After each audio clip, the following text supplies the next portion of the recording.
சிரமம் எடுக்கக்கூடிய நாம் போனாலும் 5 நேர தொழுகைகளை அவர்கள் சரியாக தொழுவதற்கான வசதிகளை செய்து தர வேண்டும். லுஹருடைய தொழுகை அவனுக்கு கட்டாய கடமை. பருவ வயதை அடைந்த 13 வயதை தாண்டிய ஒரு பிள்ளைக்கு தொழுகை தேவை என்று ஒரு தந்தையோ தாயோ போய் பள்ளிக்கூடத்தில் நின்றது இதுவரைக்கும் வரலாறு இருக்குதா? இல்லை. எங்க நடக்குது? 4 சுவற்றுக்கு மத்தியிலே நடக்கிறது.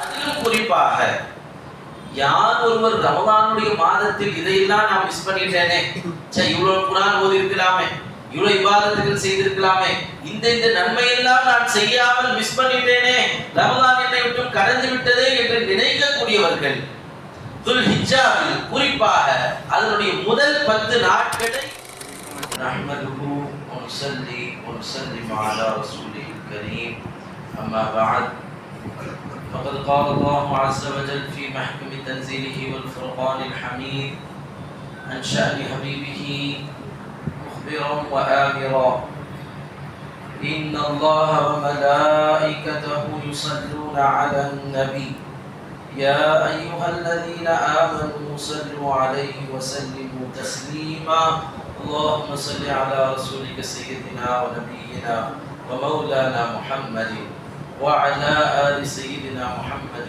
وبارك وسلم عليه اللهم صل على سيدنا نبينا مولانا محمد وعلى آل سيدنا محمد وبارك وسلم عليه اللهم صل على سيدنا نبينا مولانا محمد وعلى آل سيدنا محمد وبارك وسلم عليه قال الله عز وجل في محكم تنزيله رب اجعلني مقيم الصلاة ومن ذريتي ربنا وتقبل دعاء صدق الله مولانا العظيم وصدق رسوله النبي الكريم ونحن على ذلك من الشاهدين والشاكرين والحمد لله رب العالمين அன்பான அல்லாஹ்வின் நல்லடியார்களே, ரப்புல் ஆலமீன் நமக்கு செய்த மாபெரும் கருணை கிருபை அல்லாஹ் நம்மை முஸ்லிம்களாக முஃமின்களாக அவனது ஹபீப் கண்மணி நாயகம் முஹம்மது ரசூலுல்லாஹி ஸல்லல்லாஹு அலைஹி வஸல்லம் அவர்களுடைய அருள் நிறைந்த உம்மத்திலே ஒருவராக ஆக்கியிருக்கிறான். அல்ஹம்துலில்லாஹ் சும்ம அல்ஹம்துலில்லாஹ். இந்த புனிதமிக்க துல்ஹஜ்ஜுடைய மாதத்திலே அல்லாஹ் நம்மை எல்லாம் கொண்டு சேர்த்திருக்கிறான். இது அல்லாஹ் செய்த மிகப்பெரிய ஒரு கிருபை கருணை. இந்த மாதம் என்பது முழுவதும் புனிதமானது, கண்ணியமானது, அல்லாஹுக்கு மிகவும் பிடித்தமான, அல்லாஹுவால் உயர்ந்த கண்ணியப்படுத்தப்பட்ட ஒரு மாதமாக இந்த மாதம் இருக்கிறது. சையதுனா அபூ சயீத் அல்-குத்ரி ரலியல்லாஹு தஆலா அன்ஹு அவர்கள் சொல்வார்கள், சையது ஷுஹூரி ரமதான் வ அஅலமுஹா ஹுர்மத்தன் துல்ஹிஜ்ஜா. ரமதான் என்பது மாதங்களின் தலைவராக இருக்கின்றது. துல்ஹஜ்ஜுடைய மாதம் என்பது அந்த மாதங்களிலே மிக உயர்ந்த கண்ணியத்திற்குரிய மாதமாக இருக்கிறது. அல்லாஹ் இந்த மாதத்தை அவ்வளவு உயர்வாக, கண்ணியமாக, மரியாதையாக, மகத்துவமாக ஆக்கி வைத்திருக்கிறார். நாம் இந்த உலகத்தில் ஒருவருக்கு மிக உயர்ந்த கண்ணியத்தை நாம் கொடுப்பேன் என்று யாரை மனதில் நினைத்திருக்கிறோமோ, அவர் தாயாக இருக்கலாம், தந்தையாக இருக்கலாம், ஒரு சிலருக்கு அவருடைய ஓனராக இருக்கலாம், ஒரு சிலருக்கு அவருக்கு உயிர் காக்கும் உதவி செய்த ஒரு தோழராக இருக்கலாம், யார் வேண்டுமானாலும் இருக்கலாம். என்னுடைய அளவீட்டில், என்னுடைய பார்வையில் இவர் மிகவும் கண்ணியமானவர், அவருக்கு நான் செய்யக்கூடிய கண்ணியம் என்பது உச்சபட்சமானது என்று நாம் யாருக்கு கொடுக்கக்கூடிய கண்ணியத்தை நினைக்கிறோமோ, அதை போன்றது ஒரு கண்ணியத்தை, அவருக்கு கொடுப்பதை போன்ற ஒரு மரியாதையும் ஒரு மகத்துவத்தையும் இந்த மாதத்திற்கு அல்லாஹ் கொடுத்திருக்கிறார். நாமும் இந்த மாதத்தை மதிக்க வேண்டும். இதிலே நாம் நம்முடைய கோபதாபங்களை வெளிப்படுத்தக்கூடாது, சண்டை சச்சரவுகளில் ஈடுபடக்கூடாது. சண்டை ஹராமாக்கப்பட்ட மாதங்களில் ஆக உயர்ந்த மாதம் துல்ஹஜ்ஜாவுடைய இந்த மாதம். நம்முடைய வெறுப்புகளை, மனக்கசப்புகளை, மனஸ்தாபங்களை இந்த மாதத்தில் நாம் பிறரிடம் கக்கிவிடக் கூடாது. நம்முடைய எல்லா விதமான அருவருக்கத்தக்க காரியங்களிலிருந்து நம்மை நாம் பாதுகாத்துக் கொள்ள வேண்டும். பாவங்கள் செய்யாமல் நம்மை நாம் பாதுகாத்துக் கொள்ள வேண்டும். நம்முடைய நாவை பேண வேண்டும். உறவுகளை நாம் ஒன்று சேர்க்க வேண்டும். ரமலானுடைய மாதத்தில் நாம் எப்படி கண்ணியமாக இருந்தோமோ அந்த கண்ணியத்தை நாம் துல்ஹிஜ்ஜாவில் பேண வேண்டும். அதிலும் குறிப்பாக யார் ஒருவர் ரமலானுடைய மாதத்தில் இதையெல்லாம் நான் மிஸ் பண்ணிட்டேனே, இவ்வளவு குர்ஆன் ஓதி இருக்கலாமே, இவ்வளவு இபாதத்துகள் செய்திருக்கலாமே, இந்த நன்மையெல்லாம் நான் செய்யாமல் மிஸ் பண்ணிட்டேனே, ரமலான் என்னை விட்டு கடந்து விட்டதே என்று நினைக்கக்கூடியவர்கள் துல்ஹிஜ்ஜாவில் குறிப்பாக அதனுடைய முதல் 10 நாட்களை அதற்கு பகரமாக பயன்படுத்திக் கொள்ளலாம் என்று இமாம்கள் சொல்வார்கள். அப்படிப்பட்ட பரிசுத்தமான மாதம், அதிலே இருக்கக்கூடிய முதல் 10 நாட்கள் அல்லாஹ்விடத்தில் மிகவும் பிடித்த, அல்லாஹ்வுக்கு மிக பிடித்த இபாதத்துகள் இந்த 10 நாட்களில் செய்யப்படக்கூடிய இபாதத்துகள். வேறு எந்த இபாதத்தும் இந்த நாட்கள் அவன் போர் செய்வதை விடவும் இது சிறந்தது. ஆனால் ஒரு மனிதன் போர் செய்ய போய் அங்கே ஷஹீதாகி விடுகிறார். ஷஹீதுடைய மர்தபாவுக்கு அடுத்த அந்தஸ்தை அல்லாஹ் நாம் இந்த நாட்களில் செய்யக்கூடிய அமல்களுக்கு தருகிறார். நாம் எங்கே போருக்கு போக முடியும்? நாம் எங்கே போர்க்களத்தில் போய் நிற்க முடியும்? நிச்சயமாக முடியாது. ஆனால் அந்த போர்க்களத்திற்கு போவதை விடவும் சிறந்த நன்மைகளை இந்த 10 நாட்கள் நாம் செய்யக்கூடிய இபாதத்துகளுக்கு அல்லாஹ் தருகிறார். எனவே நாம் நல்ல அமல்களை அதிகம் செய்து கொள்ள வேண்டும். குறிப்பாக பெருமானார் ஸல்லல்லாஹு அலைஹி வஸல்லம் இந்த நாட்களில் நாம் செய்ய வேண்டிய சிக்ருகளை பற்றி சொல்லும் பொழுது ஃபஅக்ஸிரு ஃபீஹின்ன மினத் தஹ்லீல் வத் தக்பீர் வத் தஹ்மீத், இந்த 10 நாட்களில் நீங்கள் அல்லாஹ்விற்காக வேண்டி அதிகமாக தஸ்பீஹ் செய்யுங்கள். சுப்ஹானல்லாஹ் என்ற வார்த்தையை அதிகமாக நீங்கள் தஸ்பீஹ் செய்யுங்கள், ஓதுங்கள். அல்ஹம்துலில்லாஹ் என்ற வார்த்தையை அதிகமாக சொல்லுங்கள். அல்லாஹு அக்பர் என்ற வார்த்தையை அதிகமாக சொல்லுங்கள். இந்த நாட்களில் நாம் செய்ய வேண்டிய சிக்ருகளில் ஆக முக்கியமான இந்த 3 தஸ்பீஹாத்துகள் நாம் இந்த மாதத்தில் அதிகப்படுத்திக் கொள்ள வேண்டும். சையதுனா அபூ ஹுரைரா ரலியல்லாஹு அன்ஹு, சையதுனா இப்னு உமர் ரலியல்லாஹு அன்ஹு போன்றவர்கள் எல்லாம் கடை வீதிகளுக்கு போவார்கள். மார்க்கெட்ல போய் சத்தமாக தக்பீர் சொல்வார்கள். சஹாபாக்கள் அத்தனை பேரும் சேர்ந்து அந்த தக்பீரிலே சேர்ந்து கொள்வார்கள். மக்கள் எங்கெல்லாம் இறைவனை மறக்கக்கூடிய நிலை ஏற்படுகிறதோ, எங்கெல்லாம் இந்த மாதத்தினுடைய மகத்துவத்தை விட்டும் நம் சிந்தனை திரும்பக்கூடிய நிலை ஏற்படுகிறதோ, அங்கெல்லாம் நம் சஹாபாக்கள் நபி தோழர்கள் போய் தன்னுடைய சக தோழர்களுக்கு தக்பீரை சொல்வதன் மூலமாக இது கண்ணியமான மாதம், இந்த நாட்கள் கண்ணியமான நாட்கள் என்பதை நினைவு கூறுவார்கள். எனவே நாமும் இந்த சிக்ருகளில் ஈடுபட வேண்டும். நம் குடும்பத்தாருக்கும் நம்முடைய நண்பர்களுக்கும் இந்த 10 நாட்களும் இந்த சிக்ருகளை, தஸ்பீகளை, இதன் மகத்துவத்தை பாதுகாக்க வேண்டியதை நாம் நினைவு கூர்ந்து கொண்டே இருக்க வேண்டும், ஞாபகப்படுத்திக் கொண்டே இருக்க வேண்டும். அடுத்ததாக இந்த மாதத்தில் நாம் செய்யக்கூடிய ஒவ்வொரு அமலுக்கும் எப்படி அல்லாஹ் நோன்புடைய காலத்தில் 700 மடங்கு நன்மை தருகிறானோ, அதே போல இந்த மாதத்தில் நாம் செய்யக்கூடிய அமல்களுக்கு திர்மிதியினுடைய ஒரு ரிவாயத்தின்படி 700 மடங்கு அல்லாஹ் நன்மையை தருகிறான் என்று சொல்வார்கள். இப்னு அப்பாஸ் ரலியல்லாஹு அன்ஹு அவர்கள் சொல்வார்கள், லா துத்ஃபிஉ சுருஜக்கும் லயாலில் அஷர், இந்த 10 நாட்களின் இரவில் உங்கள் வீட்டினுடைய விளக்குகளை அணைத்து விட்டு தூங்கி விடாதீர்கள். கொஞ்சமாவது அமல் செய்யுங்கள், விளக்கை போட்டு அந்த இரவை ஹயாத்தாக்குங்கள். காரணம், அந்த இரவில் செய்யக்கூடிய அமல்கள், அந்த இரவில் நாம் செய்யக்கூடிய இபாதத்துகள் லைலத்துல் கத்ருடைய இரவுடைய நன்மையை பெற்று தருகின்றன என்ற ஹதீஸிலே வருகிறது. இப்படியெல்லாம் மிக உன்னதமான மகத்துவம் நிறைந்த அந்த 10 நாட்களில் நாம் இப்பொழுது இருந்து கொண்டிருக்கிறோம். ரமலான் என்பது வருடத்திற்கு ஒரு முறை முஸ்லிம்கள் எல்லாம் இபாதத்தின் பக்கம் திரும்புவதனால் நாமும் திரும்பி விடுகிறோம். ஆனால் இந்த 10 நாட்களை நாம் அலட்சியமாக விடுகிறோம். வருடத்தின் கடைசி மாதம், வருடமெல்லாம் 11 மாதம் செய்த அமல்கள் ஒரு புறம் என்று சொன்னார், இறைவனிடத்தில் எப்பொழுதுமே கடைசிக்கு என்று ஒரு மதிப்பு இருக்கிறது. மக்களிடத்தில் கடைசிக்கு, கடைசி நேரத்தில் செய்யக்கூடிய செயலுக்கு என்று ஒரு பார்வை, ஒரு கவனம் இருக்கிறது. அதே போல அல்லாஹ் ரப்பல் ஆலமீன் இந்த 12ஆம் மாதம், வருடத்தினுடைய கடைசி மாதமான துல்ஹஜ்ஜில் நாம் செய்யக்கூடிய அந்த இபாதத்துகளை பார்க்கிறான், அதை கவனிக்கிறான், அதை பிரியப்படுகிறான், அதை ஏற்றுக்கொள்கிறான். அதற்கு பகரமாக பன்மடங்கு நன்மைகளையும் தருகிறான். எனவே இந்த மாதத்தில் குறிப்பாக இந்த 10 நாட்களில் அமல்கள் செய்வோம், பாவங்களை விட்டு நம்மை முழுமையாக தவிர்த்து வாழ்வோம். அதே போல் இந்த மாதத்தினுடைய நாயகராக ஹீரோவாக விளங்கக்கூடிய செய்தனா இப்ராஹிம் அலைஹிஸ்ஸலாம் அவர்களுடைய அந்த வாழ்க்கை நமக்கு ஏராளமான படிப்பினைகளை கொடுத்து கொண்டே இருக்கிறது. எப்படிப்பட்ட தியாகத்தை அவர்கள் அல்லாஹ்விற்காக செய்தார்கள். இன்று ஒரு மனிதன் இந்த உலகத்தில் சிரமப்பட்டு வேலைக்கு போவது, சம்பாதிப்பது, இதனுடைய பின்னணி என்ன?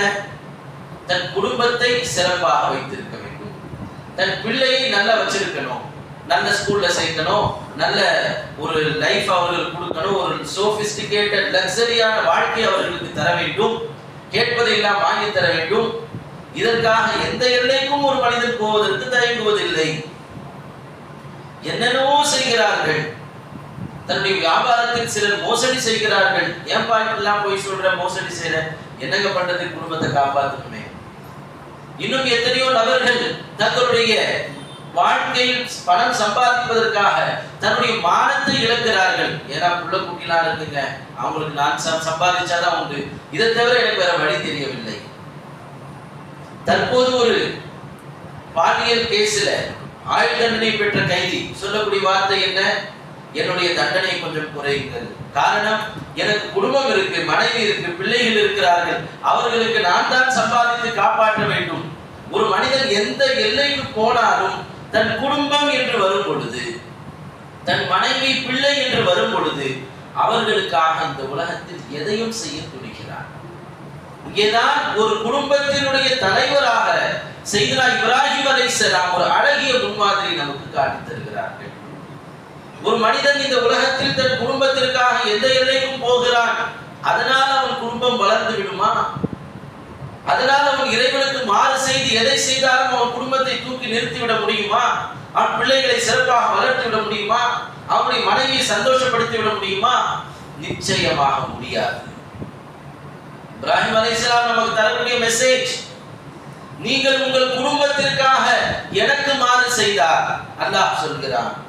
நீங்கள் உங்கள் குடும்பத்தை வளர்ப்பதற்கு எனக்கு துரோகம் செய்தால் உங்கள் குடும்பம் ஒரு காலம் வளராது.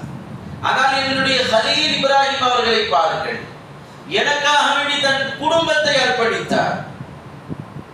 நான் சொன்னவுடன் மனைவியின் பிள்ளையும் கொண்டு போய் மக்கமா நகரத்தில் எந்த விதமான நபர்களும் இல்லாத இடத்தில் கொண்டு போய் விட்டார். என்ன தெரிகிறது? எந்த நிலையிலேயும் எந்த சூழலிலேயும் தன் குடும்பத்திற்காக வேண்டி ரப்பை இழப்பதற்கு அவர்கள் தயாராக இல்லை. ரப்புக்காக வேண்டி தன் குடும்பத்தை இழப்பதற்கு தயார். ஆனால் அல்லாஹ்வை விட்டுவிட்டு, அல்லாஹ்வுக்கு மாறு செய்துவிட்டு, இறைவன் செய்யாது என்பதை செய்து என் குடும்பத்தை காப்பாற்ற வேண்டும் என்ற அவசியம் எனக்கு இல்லை. கொண்டு போய் விட்டார்கள். விட்டு வந்து சொன்னார்கள், கண்ணை கட்டிய தூரம் வரை அவர்கள் தெரியவில்லை. அதற்கு பிறகு வந்து சொன்னார்கள், ரப்பி இன்னி அஸ்கன்து துர்ரியதி பிவாதின் கைர தி ஸரஇன். யா அல்லாஹ், என்னுடைய குடும்பத்தை ஒரு பள்ளத்தாக்கிலே விட்டு வந்து விட்டேன். உன்னுடைய கட்டளைக்காக அவர்களை நான் விட்டு விட்டேன். எந்த விதமான விவசாயம் கிடையாது, குடிக்க தண்ணீர் கிடையாது, சாப்பிடுவதற்கு உணவு கிடையாது, பாதுகாப்பதற்கு மனிதர்கள் கிடையாது. ஏன் யா அல்லாஹ்? உனக்காக வேண்டி. ரப்பனா லியுகீமுஸ் ஸலாத், அவர்கள் உனக்கான தொழுகை இபாதத்தை சரிவர நிறைவேற்ற வேண்டும் என்பதற்காக. எனவே நீ என்ன செய்யாதா? உனக்காக நான் இப்படி ஒரு தியாகம் செய்தேன் அல்லவா? வஜஅல் அஃபிதத்தன் நாஸி தஹ்வி இலை, யாரும் இல்லாத இடத்தில் என் குடும்பத்தை உனக்காக விட்டு வந்தேன். உலகமே இந்த இடத்தின் பக்கம் திரும்பக்கூடியதை போல் நீ ஆக்கிவிடு. மக்களின் உள்ளங்களை காபாவின் பக்கம் திருப்பிவிடு, மக்களுடைய சிந்தனையை மக்காவின் பக்கம் திருப்பிவிடு என்று துஆ செய்தார்கள். இன்று நாம் தொடக்கூடிய ஒவ்வொரு தொழுகைக்கு முன்னால் நம் சிந்தனை காபாவை நோக்கி பறக்கிறது. ஒரு குடும்பத்தை அல்லாஹ்விற்காக தியாகம் செய்வதற்கு பின்னணியில் எவ்வளவு பெரிய வாழ்க்கையை அல்லாஹ் தருகிறான். 120 வயதிலே பிள்ளையை பெறுகிறார்கள். 120 வயது, 120 வயதிலே இஸ்ஹாக் அலைஹிஸ்ஸலாம் பிறக்கிறார்கள். 99 வயதிலே இஸ்மாயில் அலைஹிஸ்ஸலாம் பிறக்கிறார்கள். அந்த பிள்ளையை கொண்டு போய் நீங்கள் அறுத்து பலியிட வேண்டும் என்று சொல்கிறார் அல்லாஹ். நினைத்து பார்க்க முடியுமா? நம் பிள்ளை மீது ஒரு கீறல் விழுந்தால் நம்மால் தாங்க முடியுமா? அல்லாஹ் அக்பர். நிச்சயமாக அதை நம்மால் தாங்கிக் கொள்ள முடியாது. ஆனால் இங்கே செய்தனா இப்ராஹிம் அலைஹிஸ்ஸலாம் அவர்களுடைய கடைசி காலத்தில் பெற்ற பிள்ளையை அல்லாஹ்விற்காக வேண்டி அவர் என்ன ஆனாலும் பரவாயில்லை என்று அழைத்துக் கொண்டு செல்கிறார்கள். நாம் தெரிந்த வரலாறு சம்பவம் எதை நமக்கு இங்கே காட்டுகிறது? ஒரு பிள்ளையை இன்று நாம் நேசிக்கிறோம், மனைவியை நேசிக்கிறோம், ஆனால் எந்த நேசமும் ரப்பை தாண்டி அங்கே இருக்கக்கூடாது. அல்லாஹ்வா பிள்ளையா என்று வரும் பொழுது நாம் அல்லாஹ்வை தான் முன்னிலைப்படுத்த வேண்டும்.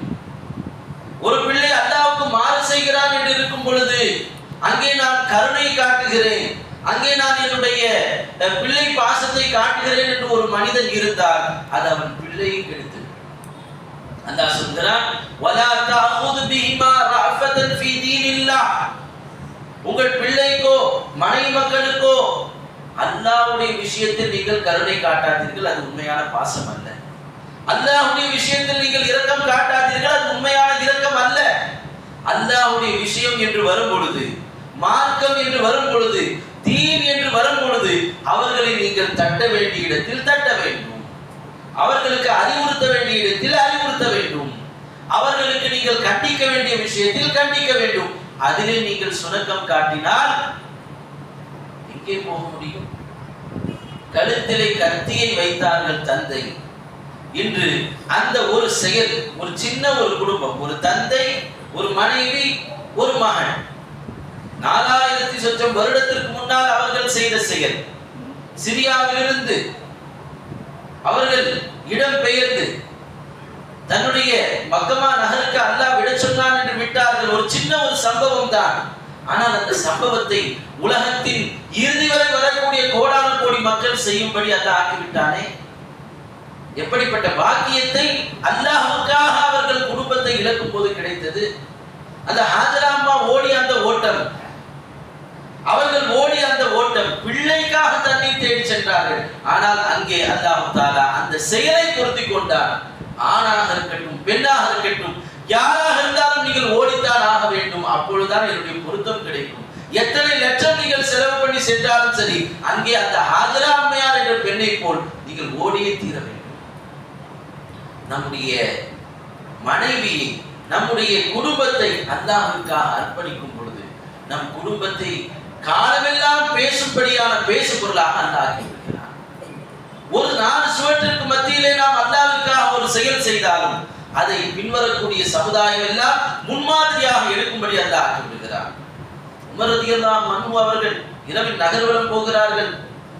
ஒரு தாய் பிள்ளைகிட்ட பால்ல தண்ணியை கலந்துருமான்னு சொல்றாங்க. அப்ப சொல்றாங்க, என்னமா நீங்க நீதமிக்க உமருடைய ஆட்சியில், அமீர் முஃமினீனுடைய ஆட்சியிலே ஒரு பாலிலே தண்ணீரை எப்படி நான் கலப்பது? அது தவறல்லவா? அப்ப அம்மா சொன்னாங்க, உமர் பார்த்துக்கிட்டா இருக்கிறாரு, உமர் இப்ப நம்மை பார்த்து கொண்டு இருக்கிறார்களா? இல்லையே. அப்ப நீ என்ன தைரியமா கலக்கலாமே என்று சொல்லும் பொழுது உமர், அமீருல் முஃமினீன் உமர் பார்க்கவில்லை என்று சொன்னார் என்ன ரலியல்லாஹு அன்ஹு. அல்லாஹ் நம்மை பார்த்து கொண்டிருக்கிறான், அவன் நம்மை விட்டு நோக்கி கொண்டிருக்க நான் எப்படி இந்த செயலை செய்வது? இது எங்க நடக்குது? 4 சுவற்றுக்கு மத்தியிலே நடக்கிறது. அந்த தாய்க்கும் மகனுக்கும் மத்தியிலே நடக்கிறது.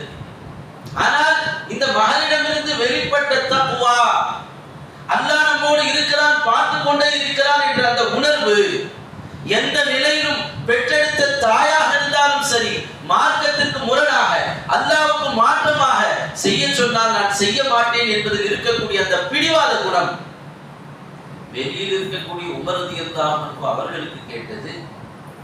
அமீருல் முஃமினீனுடைய மருமகனாக அந்த பிள்ளை மாறியது. அந்த 2 பேருக்கு தெரியுமா? நாம இப்படி சம்பாஷணை செய்யும் பொழுது அமீருல் முஃமினீன் வருவார்கள், நம்ம பேச்சை கேட்பாங்க, நம்முடைய வாழ்க்கையை மாறிவிடும். அமீருல் முஃமினீனுடைய அரசனுடைய குடும்பத்தை சம்பந்தியாகவும் அவங்க தாய் நினைத்திருப்பார்களா? நான் அமீருல் முஃமினீனுடைய மருமகனாவேன் என்று மகன் நினைத்திருப்பார்களா? எந்த எதிர்பார்ப்பும் இல்லாமல் அல்லாஹ்விற்காக வேண்டி அங்கே செய்யப்பட்ட ஒரு செயல், அல்லாஹ் உலகெங்கும் 1400 வருடங்கள் தாண்டி நம்மை பேச வைக்கிறார் என்று சொன்னார். ஒரு மனிதன் அல்லாஹ்விற்காக ஒரு காரியத்தை செய்யும் பொழுது, அது குடும்பமாக இருக்கட்டும், நண்பர்களாக இருக்கட்டும், வியாபாரமாக இருக்கட்டும், கொடுக்கல் வாங்கலாக இருக்கட்டும், உலகில் எந்த செயலையும் அல்லாஹ்வுடைய பொருத்தத்திற்காக அவன் செய்யவோ தடுக்கவோ முனையும் பொழுது அந்த செயலை அல்லாஹ் கியாமத் வரை முன்மாதிரியாக ஆக்குகிறான். அதை வெளிக்காட்டுவது அல்லாஹ்வுடைய பொறுப்பு. எனவே நாம் நம்முடைய பிள்ளைகளை, மனைவியை, நம்முடைய குடும்பத்தை தக்வா உள்ளவர்களாக மாற்ற வேண்டும். நம்முடைய பிள்ளைகளுக்கு தொழுகை நாம் கட்டாயமாக்கி தர வேண்டும். நபி இப்ராஹிம் அலைஹிஸ்ஸலாம் என்ன துஆ கேட்டார்கள்? இவ்வளவு செய்துவிட்டு, இவ்வளவு தியாகம் செய்துவிட்டு அல்லாஹ்விடத்தில் கேட்ட துஆ என்ன? ரப்பி ஜஅல்னி முகீமஸ் ஸலாத்தி வ மின் ذُرِّيَّتِي. யா அல்லாஹ், இவ்வளவும் நீ எனக்கு சொன்னாய், நான் எல்லாவற்றையும் செய்து விட்டேன். நான் கேட்கக்கூடிய துஆ என்ன தெரியுமா? என்னையும், என்னுடைய குடும்பத்தையும், என்னுடைய சந்ததியையும் உனக்கு வழிபடக்கூடிய அந்த தொழுகையில் நிரந்தரமாக்கி வைப்பாயாக. அந்த தொழுகை எந்த நேரத்திலும் நாங்கள் விட்டுவிடக் கூடாது. உனக்கு வழிபடுவதில் இந்த உலகத்தில் எதுவும் எங்களுக்கு தடையாக இருக்கக்கூடாது. உன்னை விட்டு எங்களை எதுவும் திசை திருப்பிவிடக் கூடாது. இதுதான் அவர்களுடைய துஆவாக இருந்தது. இன்னைக்கு நம்முடைய பிள்ளைகளுடைய தொழுகையுடைய நிலை என்ன? இந்த வாரம் கடைசி ஜும்மா நம்முடைய பிள்ளைகளுக்கு, காரணம் அடுத்த வாரத்துல ஸ்கூலுக்கு போயிடுவாங்க. இந்த வாரம் வரை ஜும்மா வரக்கூடிய பிள்ளைகள், அடுத்த வாரத்தில் அவர்களுடைய நிலை என்ன? தொழுகையினுடைய நிலை என்ன? இபாதத்தினுடைய நிலை என்ன? எல்லாவற்றையும் நாம் பிற்படுத்திவிட்டு அவர்களுடைய உலகத்தை உருப்படுத்துவதால் அவர்களுக்கு எந்த பரக்கத்தும் இல்லை. பெருமானார் ஸல்லல்லாஹு அலைஹி வஸல்லம் சொல்கிறார்கள், 3 ஜும்ஆவை ஒரு மனிதன் வேண்டுமென்றே விட்டுவிட்டார், மார்க்கம் சொன்ன எந்த காரணங்களும் முன்னால் நிறுத்தாமல் ஒரு மனிதன் ஜும்மாவை விட்டுவிட்டார், அவன் குஃபருக்கு நெருங்கி விடுகிறான், இறை நிராகரிப்புக்கு நெருங்கி விடுகிறான். பெருமானாருடைய சஹீஹான ஹதீஸ். நம் பிள்ளைகளுடைய தொழுகையின் நிலை என்ன?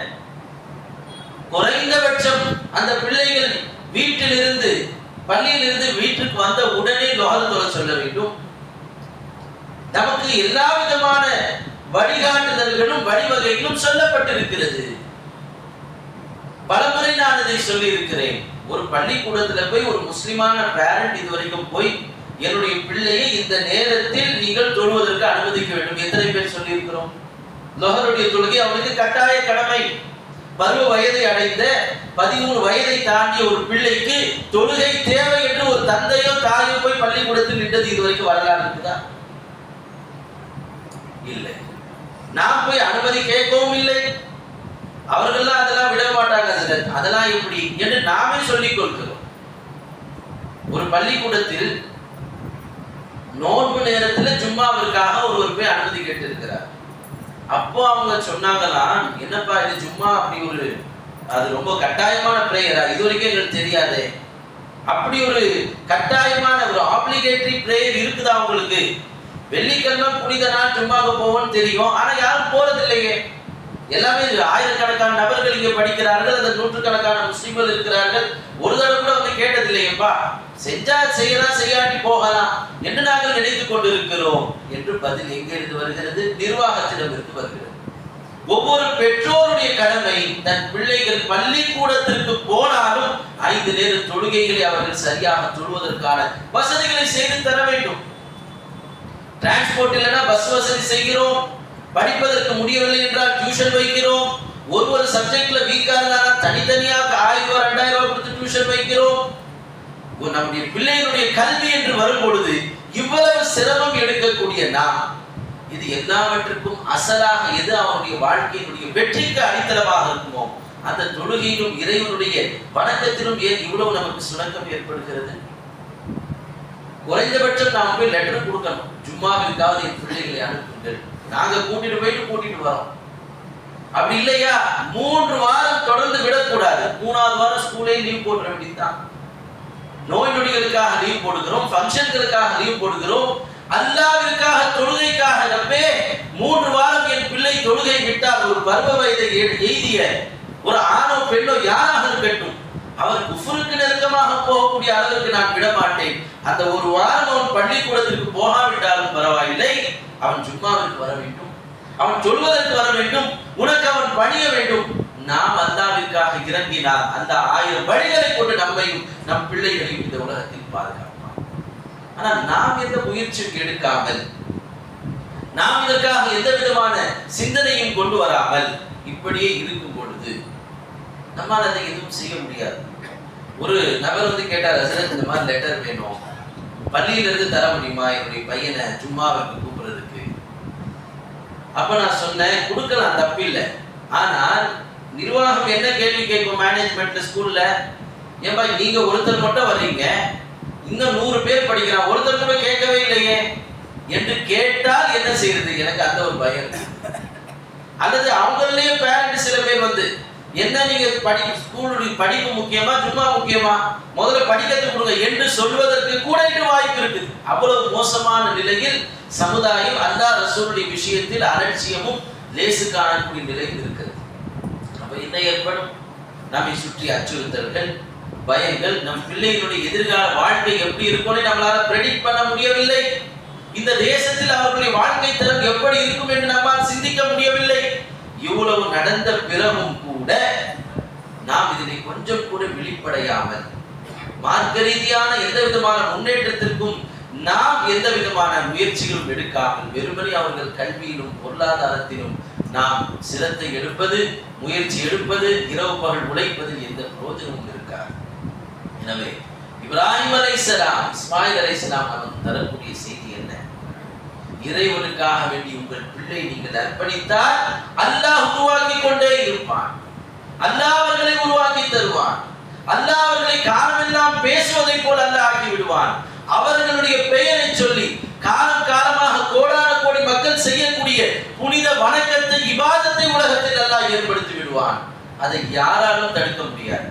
எப்பேற்பட்டவர்கள் இது அந்த வதை, இந்த வதை, இது உயிரினங்களை மிகவும் மோசமாக வதைக்கக்கூடிய சீலிட்டு எத்தனை நபர்கள் வந்தாலும் அந்த இபாதத் நிற்காத காரணம் அது அல்லாஹ்விற்காக அர்ப்பணிக்கப்பட்ட ஒரு பிள்ளையினுடைய செயல். அல்லாஹ்விற்காக கடைசி காலத்தில் பெற்ற பிள்ளை அர்ப்பணிக்க துணிந்த ஒரு தந்தையின் செயல். எனவே தந்தையும் மகனும் எப்படி இருக்க வேண்டும், அல்லாஹ்விற்காக எப்படி அர்ப்பணமாக வேண்டும் என்ற செய்தியை நமக்கு இப்ராஹிம் அலைஹிஸ்ஸலாமுடைய வரலாறு உணர்த்துகிறது. பள்ளிக்கூடத்துக்கு போகக்கூடிய நம்முடைய பிள்ளைகள் ஆணாகட்டும் பெண்ணாகட்டும் அவர்களுடைய தீனில் நீங்கள் கவனம் செலுத்துங்கள், அவர்களுடைய இபாதத்தில் கவனம் செலுத்துங்கள், அவர்களுடைய தஸ்பீஹாத்துகளில் கவனம் செலுத்துங்கள். ஒவ்வொரு வேளையும் சாப்பிட்டியான்னு கேட்பதை போல் ஒவ்வொரு வக்திலும் தொழுதியா என்று கேட்பது பெற்றோர்களின் கடமை. அதற்கான வழிகளை ஏற்படுத்தி தருவது பெற்றோர்களின் கடமை. அவர்களுடைய குர்ஆனுடைய திலாவத்துகளை சரி செய்வது பெற்றோர்களின் கடமை. அவர்களை சரியான முறையில் பள்ளிவாசலுக்கு அழைத்து வருவது, மற்ற மதரசாக்கள் அவர்களை சேர்ப்பது, இது பெற்றோரின் கடமை. இந்த கடமைகளை சரியாக செய்தால் அவர்கள் கல்வியை, வாழ்க்கையை அல்லாஹ் பொறுப்பெடுத்துக் கொள்கிறார். எனவே நாம் இந்த புனிதமிக்க மாதத்தில் நம் குடும்பத்தை இப்ராஹிம் அலைஹிஸ்ஸலாம் அவர்களை முன்மாதிரியாக வைத்து அல்லாஹ்வின் பக்கம் திசை திருப்புவதற்கான புனித நாட்களாக நாம் ஆக்கிக் கொள்ள வேண்டும். எல்லாம் வல்ல ரப்புல் ஆலமீன் அத்தகைய உயர்ந்த நற்பாக்கியத்தை உங்களுக்கும் எனக்கும் வழங்கி அருள்வானாக. சையதுனா இப்ராஹிம் கலீல் அலைஹிஸ்ஸலாம் அவர்களிடமிருந்தும் இஸ்மாயில் ஜபீஹுல்லாஹ் அலைஹிஸ்ஸலாம் அவர்களிடமிருந்தும் அல்லாஹ் எப்படி அவர்களுடைய மொத்த வாழ்க்கையும் பொருந்தி கொண்டானோ அப்படி அல்லாஹ் நம்முடைய வாழ்க்கையும் நம்முடைய பிள்ளைகள் சந்ததிகளுடைய வாழ்க்கையும் அவனுக்கு பொருத்தமிக்கவர்களாக, பொருத்தமிக்க வாழ்க்கையாக அல்லாஹ் ஆக்கி அருள் புரிவானாக. ஆமீன். மற்றும் ஒரு செய்தி, நம்முடைய பள்ளியிலே தொடர்ந்து முஹல்லா மக்களுடைய பேர் ஆதரவினால், உங்களுடைய அந்த பங்களிப்பின் காரணத்தினால், சந்தாவின் காரணத்தினால் பள்ளியினுடைய எல்லா செயல்பாடுகளும் சிறப்பாக நடைபெற்றுக் கொண்டிருக்கிறது.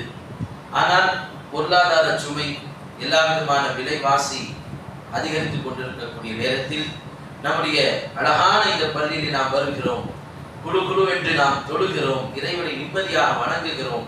அதற்கான செலவினங்களும் அதிகரித்துக் கொண்டிருப்பதால் சந்தாதாரர்கள் யாரெல்லாம் பள்ளிவாசலுக்கு சந்தா கொடுக்காமல் இருக்கிறார்களோ அவர்கள் தங்களுடைய சந்தாவை தொடருங்கள். இது நம்முடைய சொர்க்கத்திற்கான டிக்கெட் என்பதாக சொல்வார்.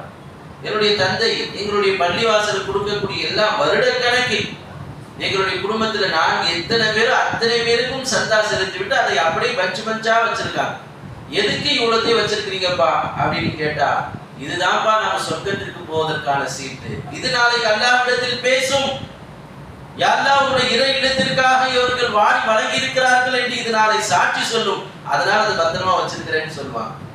அதே போல் சொர்க்கத்திற்கான இந்த சீட்டுகளை நமக்கும் சரி, நம்முடைய பிள்ளைகள், நம்முடைய பிறந்த குழந்தை வரைக்கும் அத்தனை பேருடைய பெயரிலும் நாம் நம்முடைய பள்ளியிலே சந்தாவை செலுத்த வேண்டும். யாரெல்லாம் சந்தா செலுத்திக் கொண்டிருக்கிறார்களோ அதை இன்னும் அதிகப்படுத்தி சந்தாவை கொடுப்பதற்கு முயற்சிகள். அல்லாஹ் தஆலா நாம் எவ்வளவு இறைவனுக்காக நாம் தருகிறோம் அதை பன்மடங்காக ஆக்கி அல்லாஹ் நமக்கும் நம்முடைய சந்ததிகளுக்கும் வாரி வழங்குவானாக. ஆமீன். வ ஆகிரு தஅவானா அல்ஹம்துலில்லாஹி ரப்பில் ஆலமீன். அஸ்ஸலாமு அலைக்கும் வரஹ்மத்துல்லாஹி வபரகாத்துஹு. வலைக்கும் ஸலாம் வரஹ்மத்துல்லாஹி.